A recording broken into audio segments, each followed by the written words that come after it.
नमस्कार दोस्तों, मैं हूं अर्पित और एक बार फिर से आपका स्वागत है।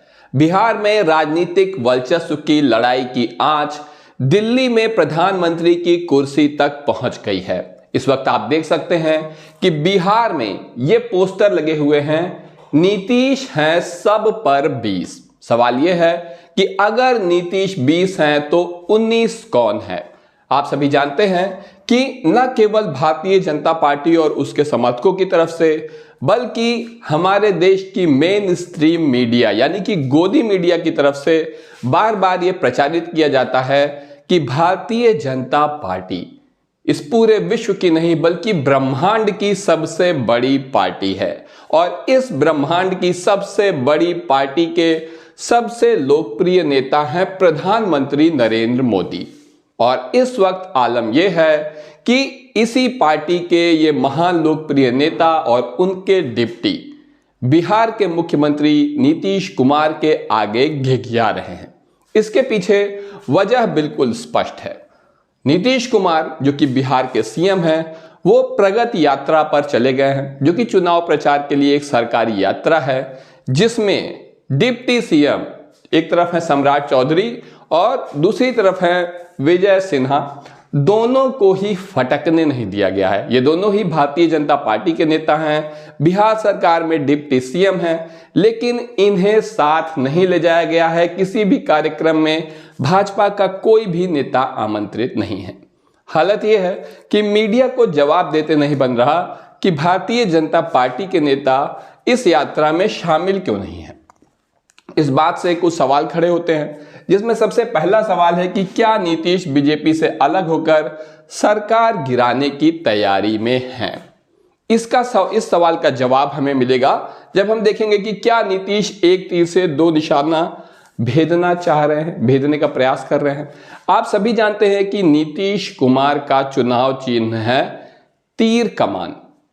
नीतीश कुमार का निशाना न केवल प्रदेश मुख्यमंत्री की कुर्सी पर है, जो कि उनकी ही है। पिछले 20 साल से लगातार नीतीश कुमार मुख्यमंत्री हैं और मुझे नहीं लगता कि आने वाले समय में भी कोई कितना भी प्रयास कर ले, नीतीश इस कुर्सी से हटने वाले हैं। दुनिया इधर की उधर हो जाए, लेकिन नीतीश कुमार मुख्यमंत्री रहेंगे बिहार के, ऐसा अब लगने लगा है।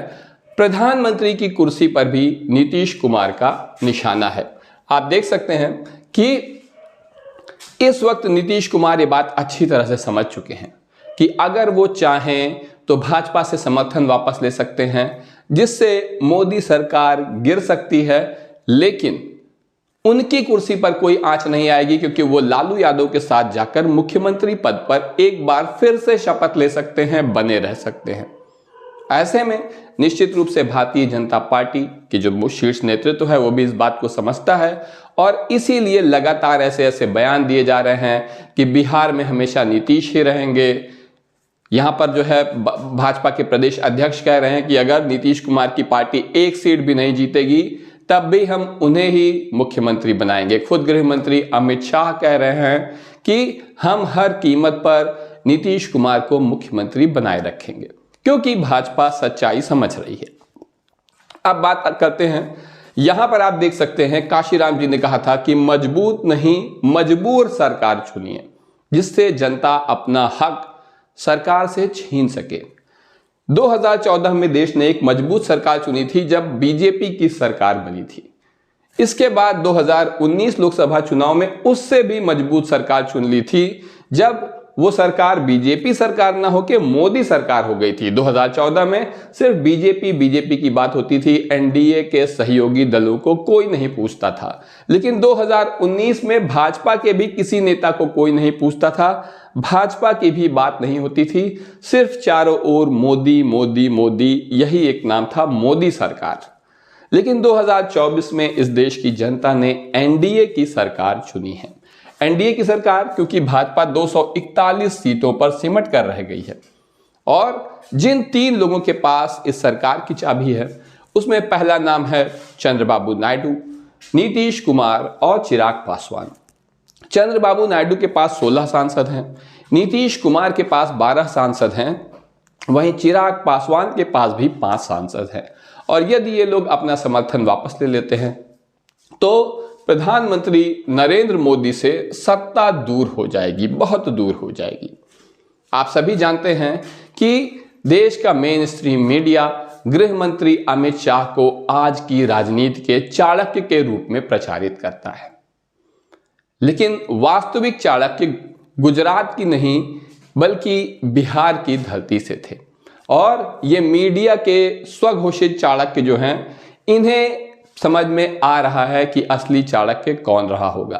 क्यों? क्योंकि इनसे बहुत बड़ी चूक हो गई, बहुत बड़ी गलती हो गई। जब हरियाणा में भाजपा का मंथन कार्यक्रम चल रहा था महाराष्ट्र चुनाव के बाद, तब मीडिया ने अमित शाह से सवाल पूछा कि बिहार में गठबंधन का नेतृत्व कौन करेगा। इस सवाल के जवाब में टाल मटोल करते हुए अमित शाह ने कोई स्पष्ट जवाब नहीं दिया, सवाल को टाल गए। और यहीं पर मुख्यमंत्री नीतीश कुमार समझ गए कि उनके साथ भी वही होने वाला है जो महाराष्ट्र में एकनाथ शिंदे जी के साथ हुआ।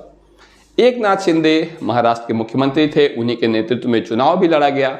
इनकी लाडली बहन योजना को ही टर्निंग पॉइंट माना जाता है इस चुनाव का। लेकिन जब चुनाव के बाद भाजपा बहुत मजबूत बनकर आई तो अजीत पवार को अपने साथ बिठाकर एकनाथ शिंदे को मुख्यमंत्री की कुर्सी से उतार दिया। लेकिन नीतीश कुमार एकनाथ शिंदे नहीं हैं। पिछले 20 साल से वो यूं ही मुख्यमंत्री बने हुए नहीं हैं। नीतीश कुमार ने अपना गेम खेलना शुरू कर दिया है और ये बिल्कुल सच है। इसके लिए देखो कुछ क्रेडिट तो देनी पड़ेगी अमित शाह जी को भी। चाणक्य भले ना हो लेकिन बुद्धिमान व्यक्ति हैं। उन्होंने पिछली ही बार नीतीश कुमार के पीठ में छुरा घोंपते हुए विधानसभा चुनाव में चिराग पासवान को बागी बनाकर नीतीश कुमार के खिलाफ ही खड़ा कर दिया।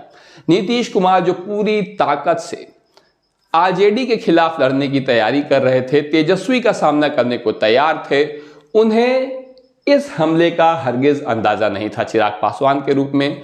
नतीजा ये हुआ कि 42 सीटों पर सिमट गए। लेकिन आज की तारीख में नीतीश कुमार सबसे ज्यादा करीब हैं चिराग पासवान के। चिराग पासवान बहुत ही भरोसा कर रहे हैं नीतीश कुमार पर, उनके साथ ही हैं और इसमें कोई संदेह नहीं है कि वो भारतीय जनता पार्टी के साथ नीतीश कुमार के खिलाफ नहीं जाने वाले हैं। ऐसे में भारतीय जनता पार्टी के नेता परेशान हैं कि इस बार क्या होगा। वहीं नीतीश कुमार अकेले ही निकल गए हैं, अपनी पूरी पार्टी को साथ लिया है, लेकिन भारतीय जनता पार्टी के सहयोगी और उनके दोनों डिप्टी सीएम को अपनी प्रगति यात्रा में फटकने भी नहीं दे रहे हैं। और भारतीय जनता पार्टी के नेताओं का ब्लड प्रेशर बढ़ता जा रहा है। नीतीश कुमार बिल्कुल आश्वस्त हैं कि उनकी सरकार को कोई खतरा नहीं है, क्योंकि लालू यादव को, अपने बेटे तेजस्वी यादव को एक प्रशासक राजनेता के रूप में अगर स्थापित करना है तो नीतीश कुमार का साथ लेना जरूरी है।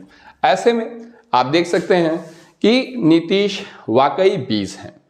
लेकिन आपको क्या लगता है, क्या नीतीश कुमार को केंद्र सरकार से और बिहार में भी भाजपा से समर्थन वापस लेकर तेजस्वी यादव और आरजेडी के साथ जाना चाहिए, या वो जिस तरह से अभी भाजपा के साथ हैं इसी तरह रहकर काम को आगे बढ़ाना चाहिए? कमेंट सेक्शन में ज़रूर बताएं। अभी के लिए बस इतना ही। धन्यवाद।